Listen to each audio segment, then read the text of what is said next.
Alam mo kung buhay siya ngayon? Siya mismo magsasabi sa akin kung malas na ako sa inyo. Alam niya ng mga sikreto natin. Ipapahamak tayo niyan. May nagtip sa amin. Dinala ka raw sa headquarters sa mga parak. At nakalabas ka ng ganun-ganun na lang. Paano nangyari yun? Wala silang testigo o ebidensya laban sa akin. Pati sa inyo. Huwag lang kayong gagawa ulit ng kapalpakan o magpapanik. Hindi kayo pwedeng arestuhin.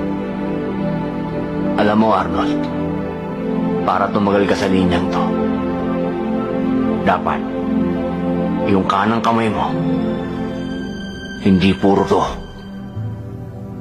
Dapat meron ito.